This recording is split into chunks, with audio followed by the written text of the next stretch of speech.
ඉඩමක් ගන්න කලින් මේක නොදැන හිටියොත් ඔබ ලොකු අමාරුවක. ලංකාවේ ගොඩක් අය ඉඩම් නඩුවල පැටලෙන්න ප්‍රධානම හේතුවක් තමයි ඔප්පු වර්ග ගැන හරි අවබෝධයක් නැතිකම. අද අපි කතා කරමු ඉඩම් නීතියේ තියෙන වැදගත්ම මාතෘකාවක් ගැන. ඒ තමයි සින්නක්කර ඔප්පු සහ ප්‍රකාශන ඔප්පු අතර තියෙන වෙනස. 1. මොකක්ද මේ සින්නක්කර ඔප්පුවක්? සින්නක්කර deed of freehold deed කියන්නේ. සරලවම කිව්වොත් මේක තමයි ඉඩමක තියෙන පිරිසිදුම අයිතිය. පරම්පරාවෙන් පරම්පරාවට හෝ නිවැරදි මිලදී ගැනීම හරහා පැහැදිලි ඉතිහාසයක්, එහෙම නැත්නම් chain of title සහිත වෙන අයිතියක් මෙහි තියෙනවා. විශේෂත්වය ඉඩමේ අයිතිය ගැන කිසිම සැකයක් නැහැ. වාසි ඕනම බැංකුවකින් පහසුවෙන් ණය ගන්න පුළුවන්. විකුණන විට ඉහළ වටිනාකමක් ලැබෙනවා. 2. එතකොට මොකක්ද මේ ප්‍රකාශන ඔප්පුවක් කියන්නේ? මේක ගොඩක් අය සින්නක්කර කියව රැවටිලා ගන්න දෙයක්.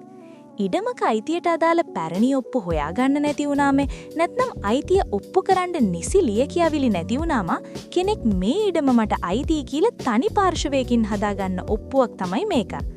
බරපතලකම නීතිය ඉදිරියේ මේ දුර්වල ලියවිල්ලක්. කලින් අයිතිකරුවෙක් මතු වුණොත් ඔබේ අයිතිය අභියෝගයට ලක් වෙන්න පුරුවන්. අවාසි ප්‍රකාශන ඔප්පුවක් ලියාපදිංචි කරලා අවුරුදු ගාණක් යනකන්, බොහෝ විට අවුරුදු 10-15ක් යනකන් බැංකු ණය ගන්න බෑ. පිළිගත් මූල්‍ය ආයතන මේවා ප්‍රතික්ෂේප කරනවා. මේ දෙක අඳුරගන්නේ කොහොමද? පත්තිරු පරීක්ෂාව, title search. ඉඩමක් ගන්න කලින් නීතිඥ මහත්මයෙක් ලවා පත්තිරු පරීක්ෂා කරන්න.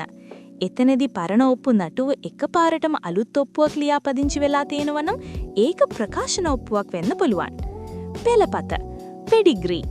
ඉඩමේ අයිතිය ආපු විදිහ තාත්තගෙන් පුතාට, එයාගෙන් තව කෙනෙක්ට පැහැදිලිව පේන්න තියෙන්න ඕන. ඒක නැත්නම් ප්‍රවේශම් වෙන්න. වැදගත් උපදෙසක්. ඔබේ ඉඩම ප්‍රකාශන ඔප්පුවක් නම් එය බිම් සවිරිය හෝ රජයේ බිම් දිරිය වැනි වැඩසටහන් හරහා නිරවුල් කරගැනීමේ ක්‍රමවේද දැන් තියෙනවා.